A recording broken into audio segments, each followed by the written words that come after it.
Now we'll move on to the introduction to the proofs. So far, we have seen the propositional logic, proposition logic, then predicate logic, then inference rules. Now, using all these things, we have to prove a theorem. Either maybe proving or disproving.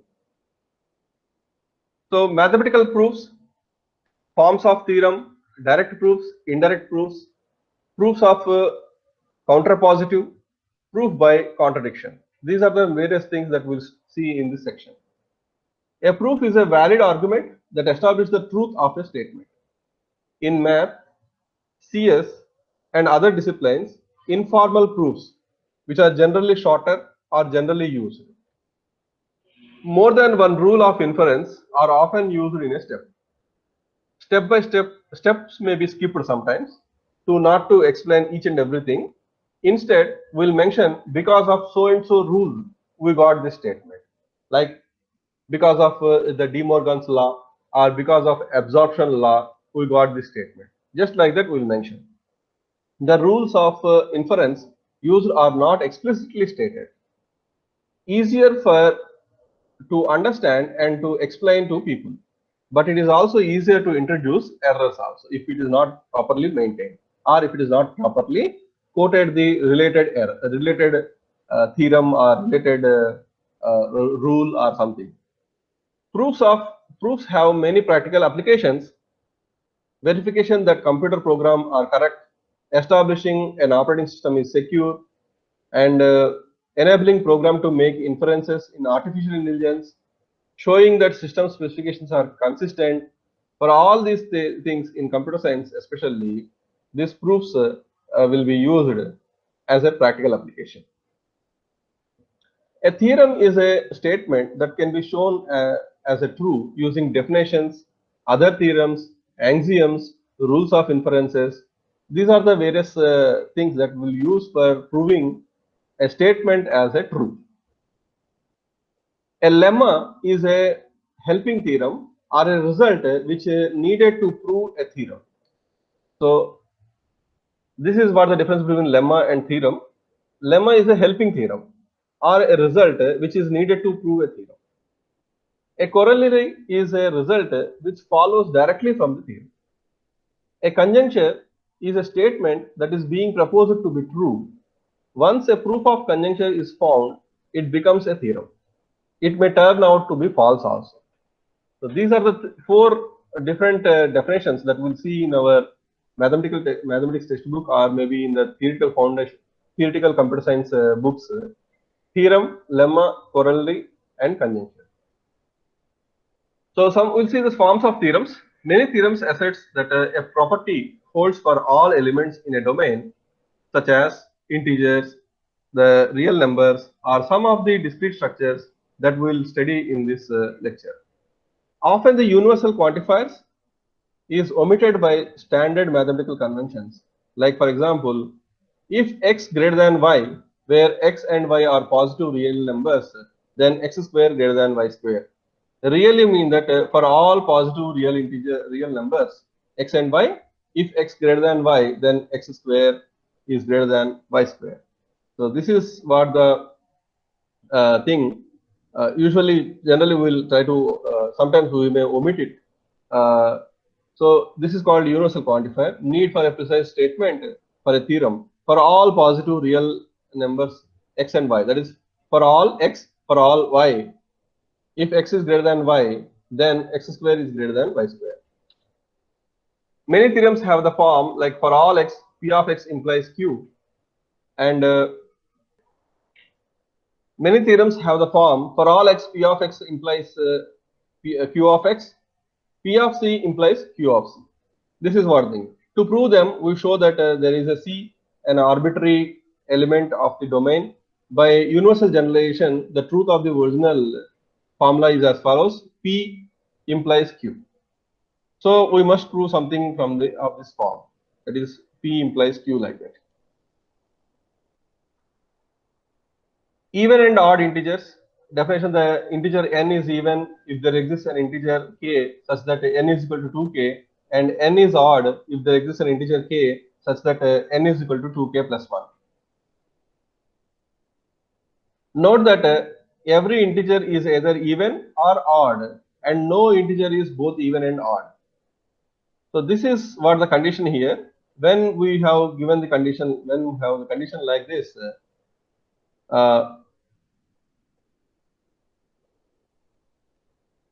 we have a condition like this. We'll need this basic fact about the integers in some of the examples, like proof to follow. Like for example, proving the conditional statement like P implies Q. Direct proof: assume that P is true. Use rule of inference, axioms, and logical equivalences to show that Q must also be true. Example: give a direct proof of theorem. If n is an odd integer, then n square is odd. Solution: that assume that n is odd, then n is equal to 2k plus 1 for an integer k. Squaring both sides of the equation, will get n square is equal to 2k plus 1 whole square.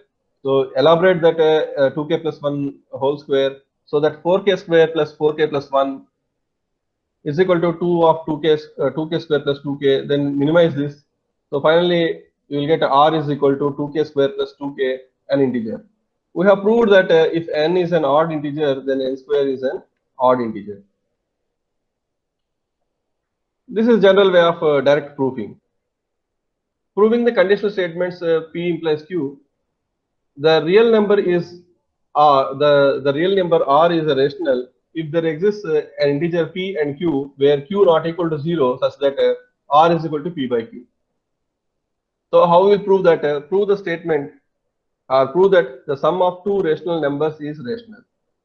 Assume r and s are two rational numbers, then that there must be an integer P, Q, and also T, U, such that r is equal to P by Q, s is equal to T by U. So we have taken two different rational numbers where U is not equal to 0 and Q is not equal to 0, so that r plus s is equal to P by Q plus T by Q. So whenever you make it, we are making as numerator as V, and we are considering the denominator as W, so that U by V by W. So Q into U is not equal to 0. So thereby this will also become the rational. This is the way of proving in general the condition where P implies Q. Next one is proof by contraposition. Assume that negation Q and negation P is true also. This is sometimes called as indirect proof method. If we give a direct proof of negation Q implies negation P, then we have the proof of P implies Q. This is by contradiction. We'll start contraposition. So that means we'll change the position that of the implies with some negation.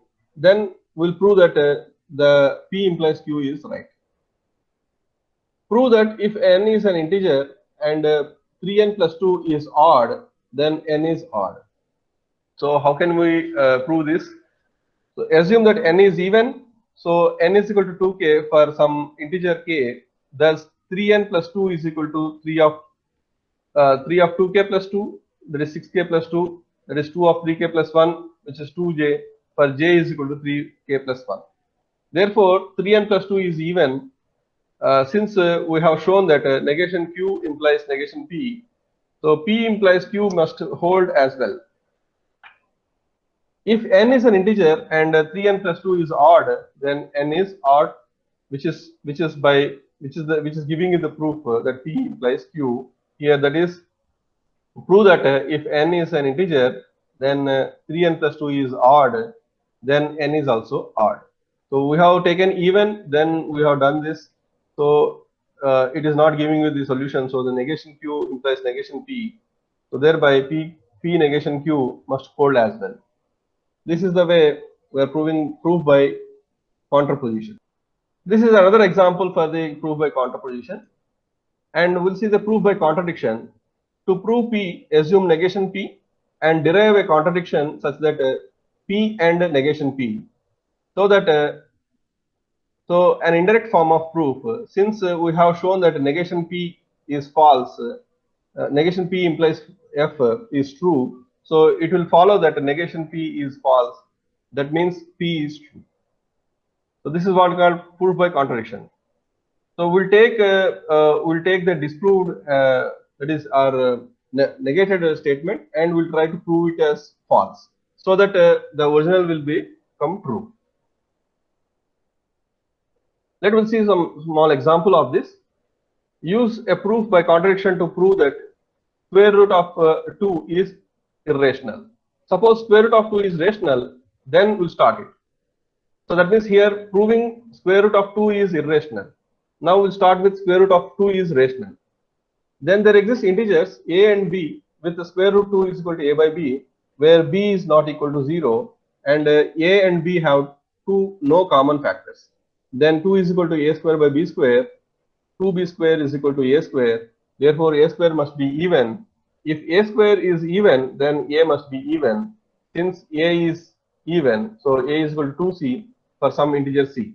Thus, 2b square is equal to 4c square, b square is equal to 2c square.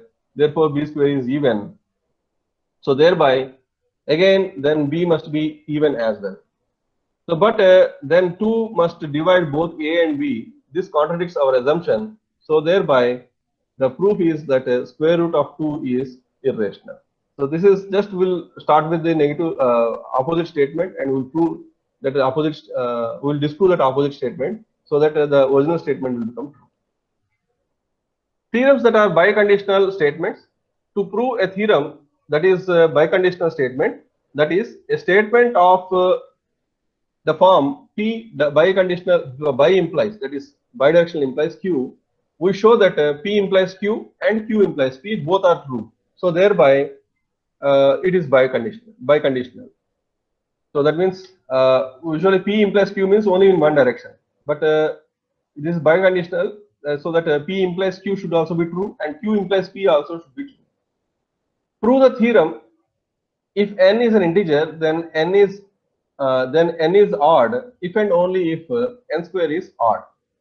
We have already shown in the previous slides that both P implies Q and Q implies P, because if n is an integer and then n is odd, then n square is odd.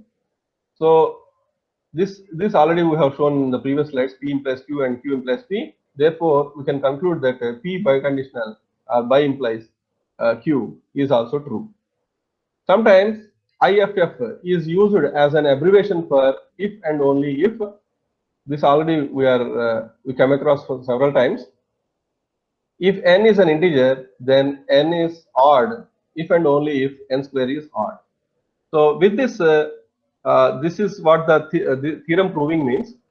Theorem proving can be done in several ways, like using the direct proofs, and that is, in the direct proofs we'll solve the LHS, and we'll solve the RHS, and we'll prove that LHS is equal to RHS.